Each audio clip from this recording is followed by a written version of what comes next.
It was early in the morning, and the fog made it impossible to see the mountains. And even though the time was right, the shuttle bus still hadn't arrived. The bus arrived about 10 minutes late.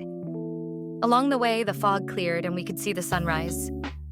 We arrived at the starting point in about 30 minutes and began our 20.2-kilometer traverse hike.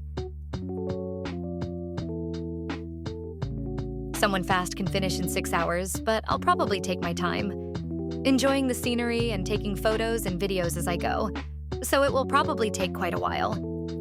The last bus back from the finish line is at 5:30 p.m. Anyway, I have to make it by then.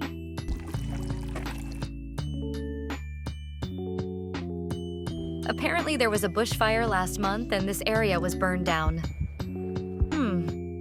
I didn't pay any attention to it at the time, but something terrible was going to happen the next day.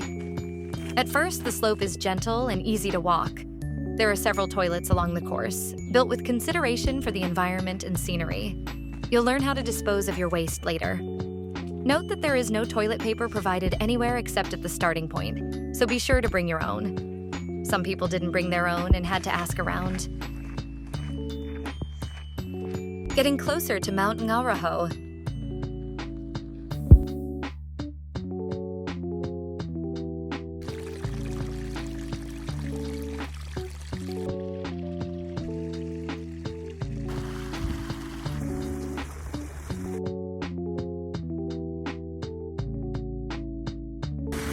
Soda Springs is a beautiful waterfall, but I didn't stop there because I still had a long way to go.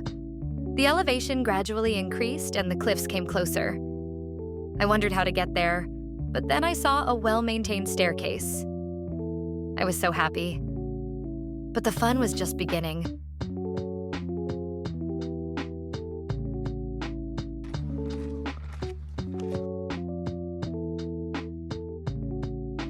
There was a sign with a woman who looked like a mountain rescue team member.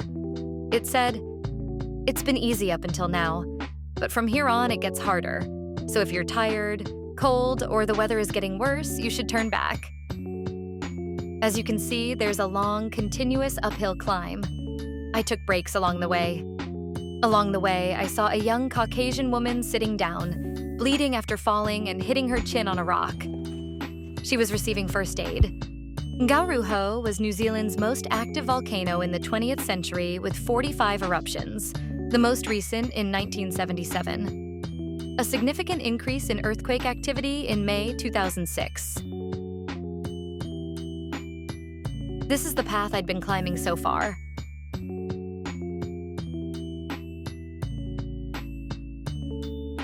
I'd come a long way. It had already been 3 hours, 6.4 kilometers. This is the closest point to the summit of Mount Tongariro. From here on, a flat, expansive landscape unfolds, but apparently this desolate landscape was used in the film The Hobbit. It felt like I was on another planet. It had been uphill all this time, so I was glad to find a flat road. Tongariro was used as the primary model for Mount Doom in the filming of The Lord of the Rings.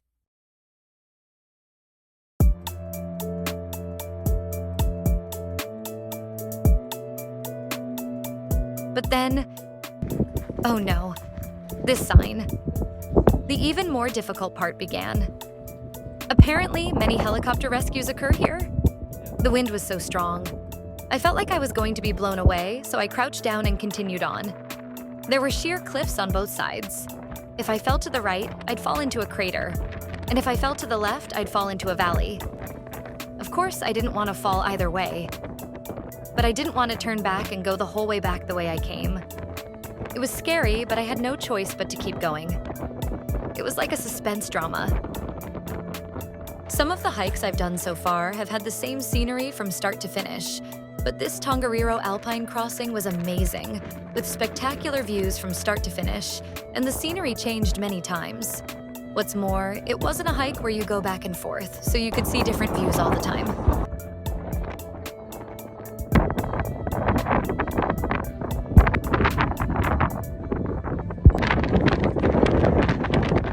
I finally made it to the top. Yes, this is the highest point.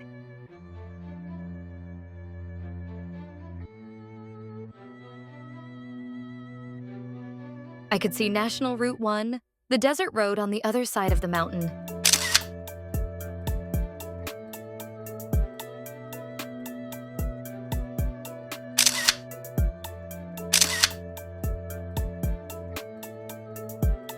This is Red Crater. There is no fence. I was too scared to go to the edge.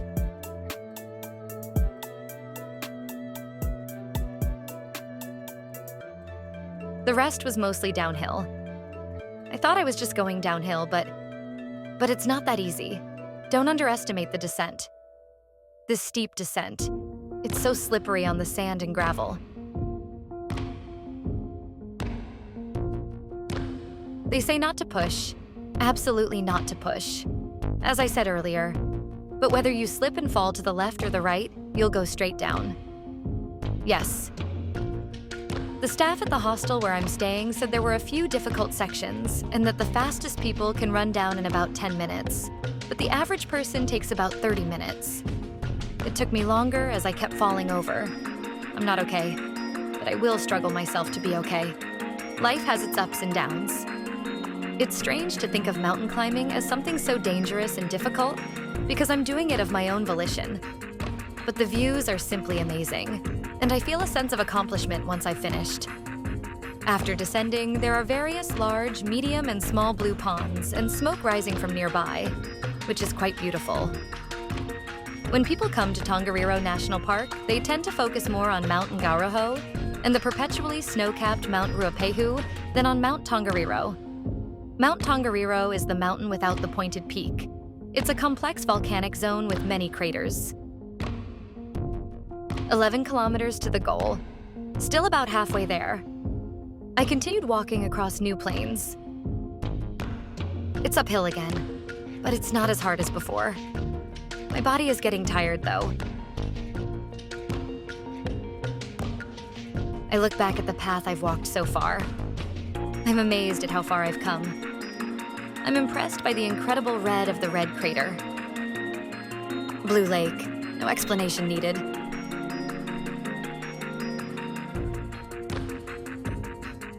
Mount Ruapehu, covered with perpetual snow, is on the left.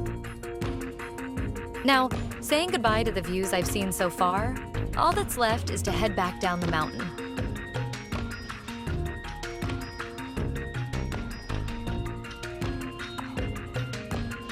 I wasn't expecting much from the next view, but I've come to a place where a completely different, spectacular view unfolds. It's like a reward for all the hard work I've done, and it's wonderful. If I've come this far, all that's left is to go down. I just keep walking. So where is the finish line? Over there? I can't see the people ahead of me, so maybe it's over there? I was wrong. From here, I continued walking for 4 hours straight. The scenery is simply amazing. I would have preferred to go down on a hang glider or zip line, even if I had to pay an extra fee. The finish line was at the foot of the mountain, far away. I have to descend about 1,000 to 1,125 meters in altitude.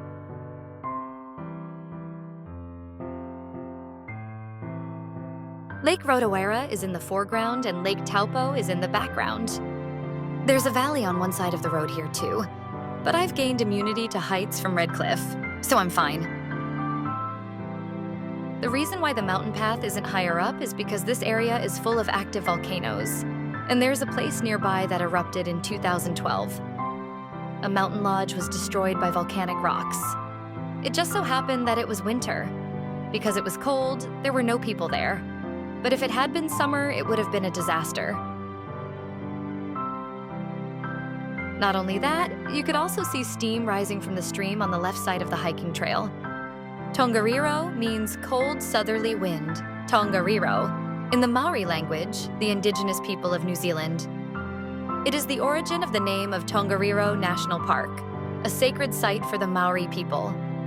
Maori are Polynesian. The name is similar to that of Tonga, another Polynesian country in the South Pacific. But Tonga means southerly wind in Polynesian, and Riro means captured, meaning cold southerly wind. Because it is the southern hemisphere, southerly winds are cold winds. Many thoughts went through my mind as I walked. I've been on many different journeys in my life. I've been to many different cities, but I prefer nature like this to the city. Hiking is just like life. You can't be underprepared or overconfident. There are ups and downs, changes, and difficult spots, and you can have expectations that are betrayed, for better or worse. The weather was good this time, but there are times when you have to give up along the way. It takes courage to give up.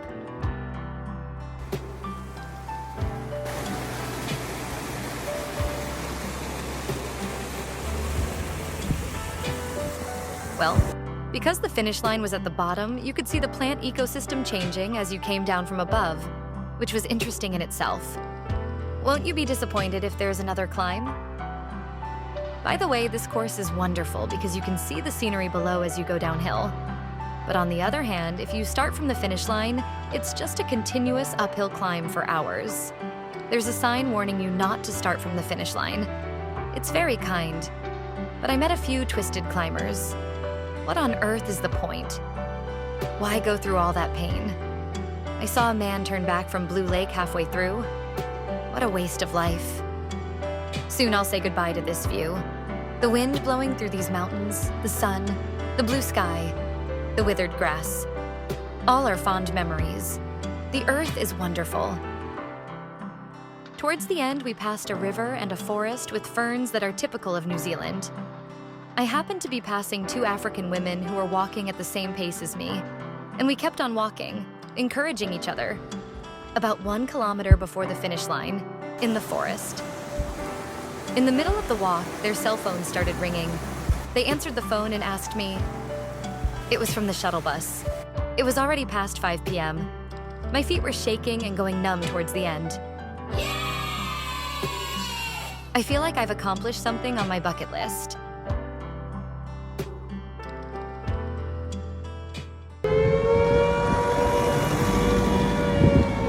The next day, something terrible happens.